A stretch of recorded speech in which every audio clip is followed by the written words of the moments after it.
오늘 마가복음 다섯 번째 이제 예루살렘 입성을 한 이후에 이제 사건들을 함께 보도록 하겠습니다. 우리가 갈릴리에서의 사역을 먼저 보았고 또 베드로의 신앙 고백이 있은 후에 갈릴리에서 예루살렘까지 오시는 그 과정이 지난 시간까지 함께 보았던 과정이었습니다. 오늘은 예루살렘에 입성하는 그 장면에서부터 말씀들을 함께 나누도록 하겠습니다. 마가복음은 16장의 그 구성이 이루어져 있는데요.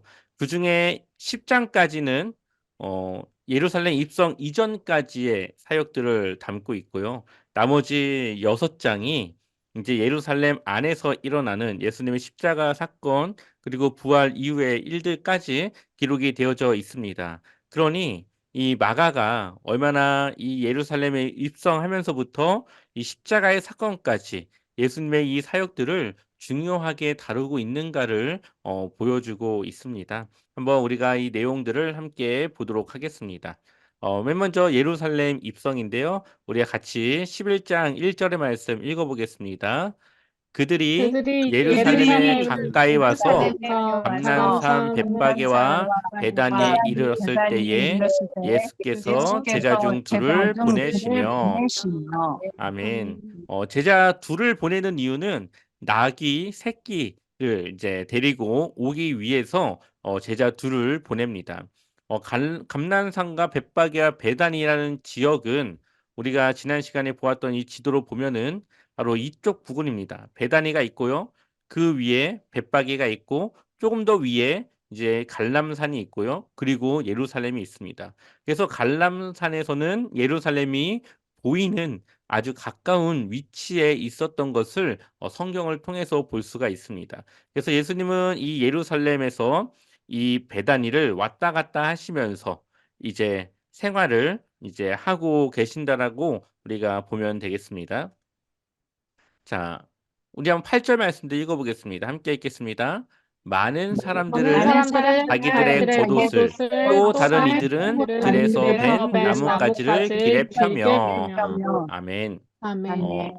나귀의 안장에 제자들이 옷을 벗어서 그 위에 옷을 덮는데 그것은 왕이 나귀를 타고 갈 때 왕을 위한 그런 행위와 같은 것을 제자들이 보여주게 되는 것을 보게 됩니다. 제자들의 생각은 예수님께서 이제 예루살렘을 들어가시면 예루살렘의 왕이 이스라엘의 왕이 될 것이라고 생각을 했죠. 인간적으로. 그래서 로마와의 싸움이 있을 것이고 로마를 이기고 난 이후에 이스라엘을 평화롭고 아주 강인한 그런 나라로 만드실 것이라고 제자들은 생각했습니다. 물론 예수님은 지금까지 여러 번 자신의 죽음과 부활에 대해서 이야기를 했지만 제자들은 그것을 잘 이해하지 못했고 여전히 인간적인 생각과 욕심을 가지고 기대하는 그래서 예수님의 그 나귀에 자신들의 옷을 펴고 그러는 것들을 보게 됩니다. 또한 예루살렘을 입성하는 그 과정 속에서 나귀를 타고 오는 예수님을 많은 사람들이 환영을 하게 되는데 예수님을 포커스로 맞추면, 예수님을 초점으로 맞추면 사람들이 예수님을 메시아로 또 이 이스라엘의 왕으로 오시는 분으로 따르고 있겠지, 그분을 환영하고 있다고 볼 수도 있겠지만, 이때 당시 유월절 행사와 관련해서 본다고 한다면, 이 예루살렘까지의 길을 순례하는 사람들을 환영하는 환영의 인사와 방법이 바로 이러한 방식이었다라는 것을 볼 수가 있습니다. 그래서 구절을 보게 되면은 사람들이 호산나 찬송하리로다 하면서 찬송을 부르고 또한 호산나라고 부르며 또 10절에서는 우리 조상 다윗의 나라여 가장 높은 곳에서 호산나 하더라. 이 두 가지의 이 절은 시편 118편에 나와 있는 그 말씀들을 이제 자신들의 노래로 표현하고 있는 것입니다. 그렇기 때문에 예수님을 포커스로 두면 예수님을 향한 메시지이지만 그것을 배제하고 본다면 하나의 행사로 사람들은 이 순례의 길을 통해 예루살렘을 들어오는 사람들을 환영하는 인사로 부르는 하나의 노래이기도 하다라는 것을 우리가 기억하면 좋겠습니다. 자, 11절 같이 읽어보겠습니다. 예수께서 예수께서 예루살렘에 이르러 예루살렘에 이르러 성전에 성전에 들어가사 들어가사 모든 모든 것을 것을 둘러보시고 둘러보시고 때가 이미 때가 이미 저물매 저물매 열두 제자를 열두 데리고 제자들 데리고 베다니에 베다니에 나가심이라. 가시니라. 아멘. 아멘. 자, 예수님께서 성전을 둘러보셨고 그리고 다시 베다니로 돌아가시게 됩니다. 어, 이제 예수님의 이제 사역들이 성전에 집중해 있는 것을 이제 우리가 볼 수가 있습니다. 12절을 보니까 그들이 베다니에서 나왔을 때에 예수께서 시장하신지라. 배가 고프다라는 거죠. 자, 13절 같이 읽어볼까요? 같이 읽어보겠습니다. 멀리서 잎사귀 잎사귀 있는 있는 한 한 무화과 무화과 나무를 나무를 보시고 보시고 혹 그 나무에 그 무엇이 나무에 있을까 무엇이 하여 있을까 하여 가셨더니 가셨더니 가서 가서 보신즉 보신즉 잎사귀 외에 잎사귀 외에 아무것도 없더라. 아무것도 없더라. 이는 이는 무화과의 때가 무화과의 때가 아님이라. 아님이라. 아멘. 아멘. 자, 예수님께서 배가 고프셔서 옆에 있는 이 무화과 나무를 보고 혹시나 열매가 있을까요? 봤는데 잎사귀 외에는 열매가 없었죠. 근데 왜 열매가 없었습니까? 무화과가 열릴 때가 아닌 네. 거예요. 그러니까 무화과 나무에 무화과가 없는 건 너무나도 당연한 것이겠죠. 이 이야기는 이후에 나올 성전과 연관된 하나의 비유적인 이야기입니다. 무화과라고 하는 것은 하나의 상징을 가지고 있는 나무인데요. 구약을 보면은 무화과는 이스라엘 백성들의 신앙의 상태, 그리고 하나님과의 관계, 종교 지도자들의 영적 상태를 나타낼 때 이 무화과 나무를 통해서 보여주기도 하십니다. 예레미야를 봐도 무화과 나무를 통해서 그들의 앞으로 있을 일들을 보여주시기도 하는 그런 장면들이 있는데, 그러니까 이 무화과 나무에 열매가 없다라고 하는 것은 잎사귀만 풍성하다라고 하는 것은 지금 현재 이스라엘 이 예루살렘 안에 있는 이 성전의 상태를 이야기하는 것이죠. 무화과 나무에서 가장 중요한 것은 무엇일까요? 열 열매겠죠. 무화과의 열매를 맺고 그 무화과의 열매를 얻을 수 있어야 그것이 무화과 나무의 가치가 있는 것이겠죠. 그런데 열매는 없고 잎사귀만 풍성하다. 그것은 겉으로 볼 때 무화과 나무지만 실질적인 역할을 하지 못한다라고 볼 수가 있습니다. 마찬가지로 이때 당시 예루살렘 성전에서 예배도 드려지고 제사도 드려지고 뭔가 영적인 일들이 일어나는 것 같지만 그것을 가까이 가서 보면 열매가 없는 것처럼 하나님과의 관계가 없고 하나님 앞에 신령한 예배가 없고 이들이 하는 것이 잎사귀와 같이 그럴듯한 모습뿐이지 실질적인 제사와 예배가 하나님과의 관계가 회복되는 그러한 성전의 역할을 하지 못한다라는 것을 이 무화과 나무를 통해서 보여주고 있는 것입니다. 그래서 15절 같이 읽어보겠습니다. 그들이 그들이 예루살렘에 예루살렘에 들어가니라. 들어가니라. 예수께서 예수께서 성전에 성전에 들어가사 들어가사 성전 안에서 성전 매매하는 안에서 자들을 매매한 자를 내쫓으시며 돈 내쫓으시며 바꾸는 돈 자들의 바꾸는 자들의 상과 상과 비둘기 파는 비둘기 자들의 자들의 의자를 의자를 둘러 둘러 엎으시며. 엎으시며. 매매하는 자들을 아멘. 내쫓으시며 금박은 자들의 상과 비롯하는 자들의 의자를 불러 엎으시며. 네. 예수님께서 들어갔는데 성전에 매매하는 자들, 돈 바꾸는 자들, 비둘기 파는 자들의 의자를 둘러 엎었습니다. 성전을 다 그냥 갈아 엎으신 거예요. 흔히 우리가 이것을 성전 청결의 사건이라고도 이야기하지만 사실 이것 자체가 나쁜 건 아닙니다. 이것들은 당시 멀리서 오는 사람들을 위해서 필요한 역할들이기도 했습니다. 멀리서 뭐 자신의 이 보리를 추수했다고 해서 보리를 다 가지고 올 수는 없잖아요. 그리고 뭐 자신들이 가지고 오는 이것들을 이제 멀리서 가지고 오는 것이 어렵기 때문에 일단은 다른 걸로 갖고 와서 여기서 필요한 것들을 사서 하나님께 제사를 드리기도 하고 성전세를 내기도 하고 이러한 일들이 이 안에서 이루어지는 것은 어쩌면은 좀 사람들의 편의와 그런 좀 더 제사를 돕기 위한 역할로 충분히 있을 법한 일일 겁니다. 그런데 중요한 것은 성전의 제사의 역할보다 이 제사장들과 종교 지도자들은 여기서의 하는 매매들을 통해서 자신들의 이익을 얻는 것을 더 중요시하고 그것이 더 어 이렇게 잘 굴러가게끔 했다라는 것이죠. 그러니 예배를 드리는 것은 그냥 형식적인 것이고 이들에게 있어서 가장 중요한 것은 매매하는 자들을 통해서 또 무엇을 하는 자들을 통해서 이 성전에 세금을 내고 그래서 제사장들이 그들의 자릿세를 받고 하는 그래서 자신들의 이익이 되게끔 하는 것이 더 우선되었던 성전의 모습을 예수님께서 엎으셨다라는 것을 보여줍니다. 그래서 이 엎었다라고 하는 것은 하나의 성전을 향한 심판이기도 하고 성전의 역할과 기능이 이제는 끝났다라는 것을 예수님께서 이러한 행위를 통해서 보여주고 있는 것입니다.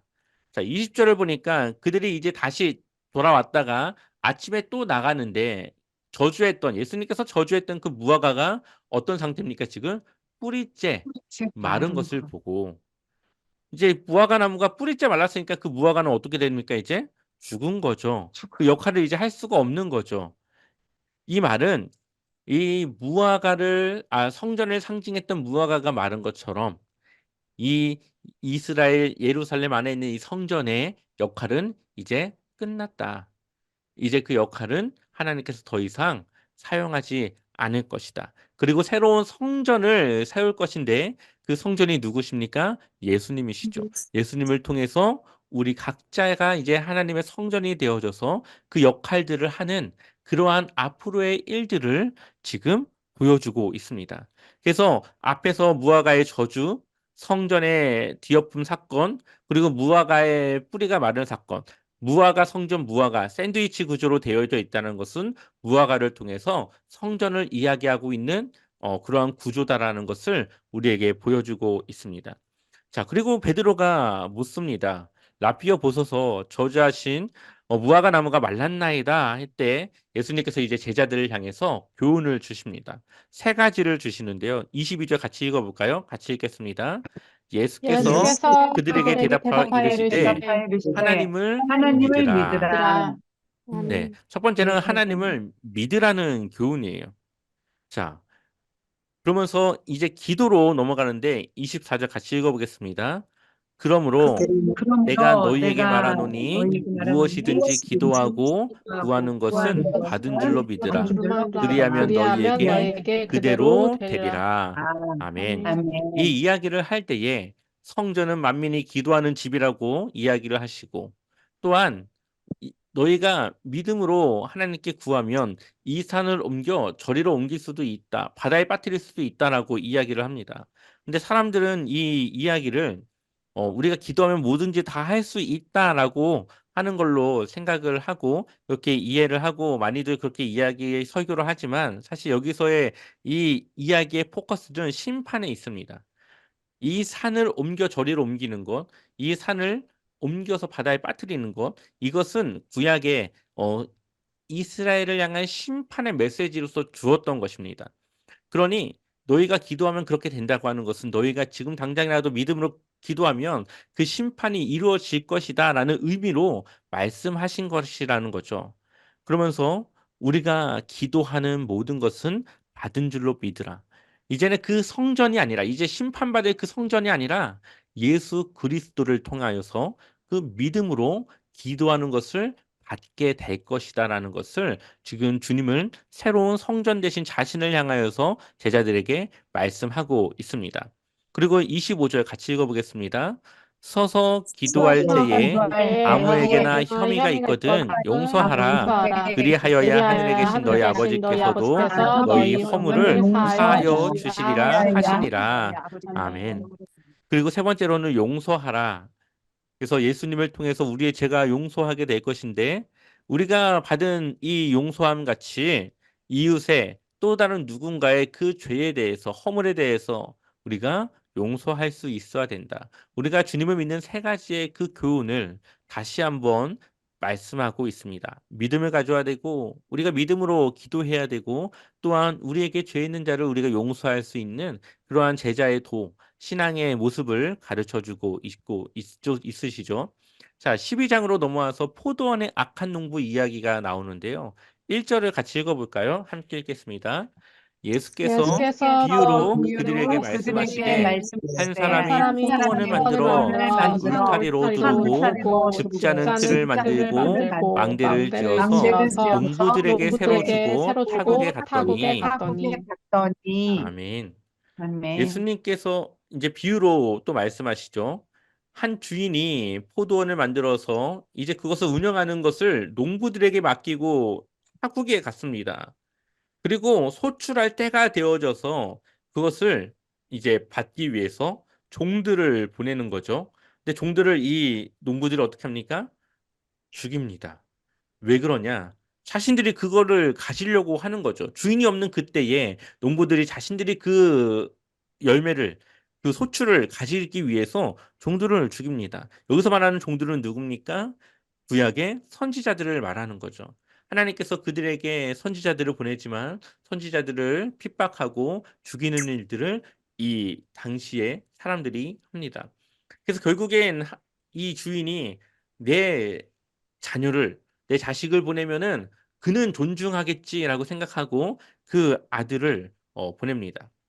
그랬더니 그 아들도 어떡합니까? 이제 곧 또 생명을 잃게 되는 거죠.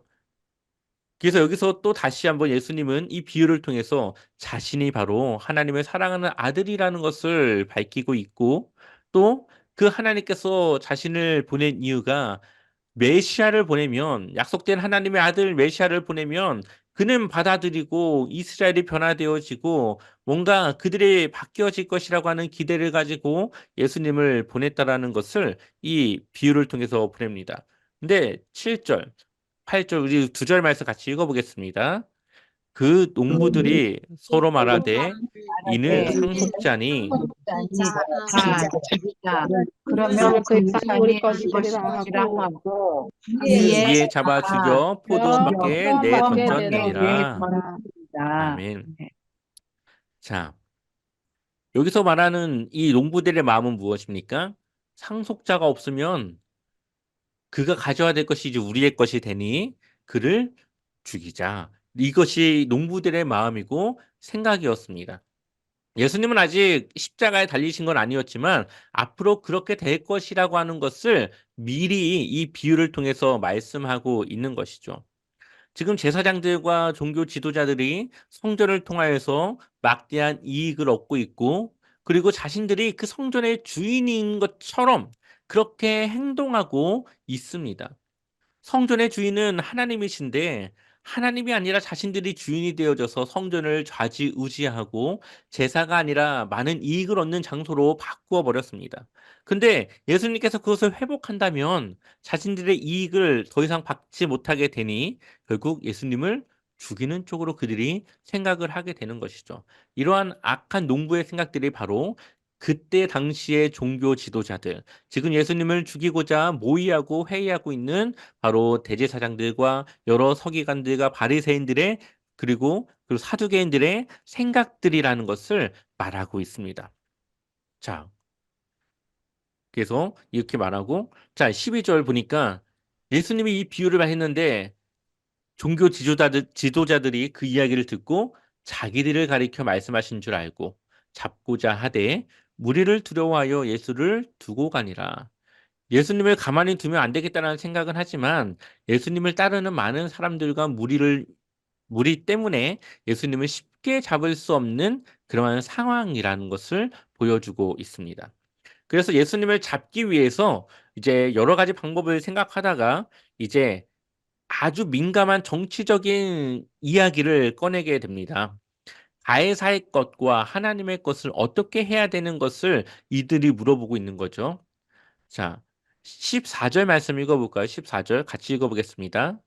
와서 와서 이르시되 이르되 선생님이여 우리가 선생님이여 아노니 우리가 당신은 아노니 참되시고 참되시고 아무도 꺼리는 아무도 일이 꺼리는 일이 없으시니 없으시니 이는 이는 사람을 사람을 외모로 보지 외모로 보지 않고 않고 오직 오직 진리로서 진리로서 하나님의 도를 하나님의 도를 가르치심이니이다. 가르치심이니이다. 가이사에게 세금을 가이사에게 바치는 세금을 것이 바치는 것이 옳으니까 옳으니까 옳지 옳지 아니하나이까. 아니하니까. 아멘. 옳지 아니하나니. 자, 이때 당시 이때 당시 통용되던 동전은 로마의 왕 가이사의 얼굴에 찍혀 있었고, 거기에는 신의 아들이라는 문구가 있었습니다. 그러니까 그 돈을 사용하는 것은 신의 아들이 적힌 그 화폐를 사용함으로써 이스라엘 백성들에게는 그것이 마치 우상을 숭배하는 일과 같이 느껴졌어요. 그러니 이 돈을 사용하는 것, 그리고 그 로마의 이 압제 아래서 그들의 뜻을 따라 그들이 살아가는 것은 굉장히 치욕스러운 일이라고 생각했고, 하나님을 섬기는 그들이 해서는 안 되는 일이라고 생각했습니다. 이렇게 아주 민감한 일들을 가지고 예수님을 시험에 들게 하기 위해서 물어보는 거죠. 가이사에게 세금을 바치는 것이 옳으니까 옳지 않습니까? 바치는 것이 옳다라고 한다면 하나님의 도를 가르치는 우상 숭배는 죄라고 가르치는 예수님의 이 가르침에 위배되는 것이고, 또 그것이 옳지 않다라고 한다면 로마 황제를 욕보이게 하는, 로마 황제를 대적하는 아주 정치적인 민감한 상황에 빠질 수도 있게 되는 것입니다. 예수님의 대답이 어떻게 갔냐에 따라서 예수님은 이제 진퇴양난에 빠져날 구멍이 없는 것이죠. 그때 예수님께서 17절 우리 한번 읽어볼까요? 함께 읽겠습니다. 이에 이에 예수께서 예수께서 이르시되 이르시되 가이사의 가이사의 것은 것은 가이사에게, 가이사에게, 하나님의 하나님의 것은 것은 하나님께 하나님께 바치라 바치라 하시니 하시니 그들이 그들이 예수께 예수께 대하여 대하여 매우 매우 놀랍게 놀랍게 여기더라. 여기더라. 아멘. 아멘. 이 가해사의 것은 가해사에게, 하나님의 것은 하나님께 바치라고 하는 이 말이 사실은 많은 신학자들의 의견이 나오고 있고, 사실 정확한 어, 뜻을 어떻게 정의해야 되는가를 정하지 못한 성경 구절입니다. 학자들마다 이야기가 다르고 의견이 다 다른데, 우리가 그냥 쉽게 생각하면 이 동전에 쓰여 있는 가해사의 얼굴이 있는 그 가해사의 동전은 가해사에게 주고, 성전에서 내는 성전세는 하나님께 드려라. 그냥 그렇게 나눠서 이야기를 한다라고 이해해도 무관합니다. 또 조금 더 여기서 깊이 한 단계에 더 들어간다면, 가해사의 것은, 가해사의 얼굴이 있는 것은 그냥 가해사에게 줘버려라. 그러니까는 그에게 바치는 것이 아니라 그것을 그냥 그에게 돌려주라. 이러한 뜻으로도 우리가 이해를 할 수가 있는 것이죠. 그래서 어, 여러 가지 논란이 있고 해석의 분분함이 있지만, 그냥 가해사의 것과 하나님의 것을 구별해서 드리라고 하는 의미로 우리가 이해하고 넘어가도 괜찮다고 볼 수 있습니다. 예, 마지막 6번 과부의 두 랩돈인데요. 예수님께서 이제 가르칠 때에 긴 옷을 입고 다니고 시장에서 문안을 받는 것, 그리고 39절에 회당의 높은 자리와 잔치의 윗자리를 원하는 서기관들을 삼가라. 이때 당시 종교 지도자들의 모습이 이랬다는 거죠. 긴 옷을 입고 다니면서 어, 큰 거리에서 기도를 하며 사람들에게 내보이기 좋아하는, 외, 외식하는 그런 모습들을 좋아하는 종교 지도자들의 그런 외식을 조심하라고 말씀하십니다. 그러면서 예수님께서 갑자기 헌금에 대해서 말씀하시는데요. 41절과 42절을 같이 읽어보겠습니다. 예수께서 예수께서 헌금함을 헌금함을 대하여 앉으사 대하여 우리가 우리가 어떻게 어떻게 헌금함에 돈 헌금함에 넣는가를 돈 넣는가를 보실세. 보실세. 여러 여러 부자는 많이 부자들은 많이 넣는데 넣는데 한 가난한 가난한 과부는 과부는 와서 두 와서 두 렙돈 곧 렙돈 곧 한 한 고드란트를 고드란트를 넣는지라. 넣는지라. 두 랩돈 못한 아멘. 없는다. 자, 아멘. 부자들의 돈을 많이 넣죠. 그 이유는 사람들에게 그것을 보여주기 위한 겁니다. 42절에 한 과부는 두 렙돈, 얼마 되지 않는 그 돈을 냈습니다. 그리고 예수님께서 43절에 예수께서 제자들을 불러다가 이르시되 내가 진실로 너희에게 이르노니 이 가난한 과부는 헌금함에 넣는 모든 사람보다 많이 넣었도다. 그 이유가 44절에 부자들은 다 풍족한 중에서 넣었거니와 이 과부는 가난한 중에서 자기의 모든 소유 곧 생활비 전부를 넣었느니라 하시니라. 그러니까 이들이 가진 것에 대비해서 본다면 부자들은 많이 갖고 있기 때문에 많이 넣어도 그들이 가진 것의 일부이지만, 이 과부가 낸 두 렙돈은 그 생활비의 전부, 자기가 가지고 있는 모두를 넣었기 때문이죠. 여기에 넣는 헌금은 아마 지난 시간 우리가 나눴던 것처럼 주변의 가난한 이웃들을 향해서 그것이 돕고 하는 데에 쓰여지게 될 것입니다. 이 두 렙돈을 가진 과부는 자신도 가진 것이 없었지만 자신의 것을 나눠 가난한 자들에게 도움이 될까 해서 그것을 내었던 거죠. 우리가 그냥 표면적인 의미로 보면 그것이지만 여기서 한 단계 더 그 의미를 들어가면 이제 곧 십자가에 달려 돌아가실 예수님은 자신의 모든 것을 드리게 됩니다. 자신의 생명까지도 그 십자가에서 하나님께 드리게 되는 것이죠. 그러한 헌신과 희생과 같이 이 과부의 모습이 바로 예수님이 앞으로 맞이할 십자가의 모습과 같은 그런 모습이라는 거죠. 그러니 그 과부의 모습이 예수님 보시기에 아주 칭찬할 만하다.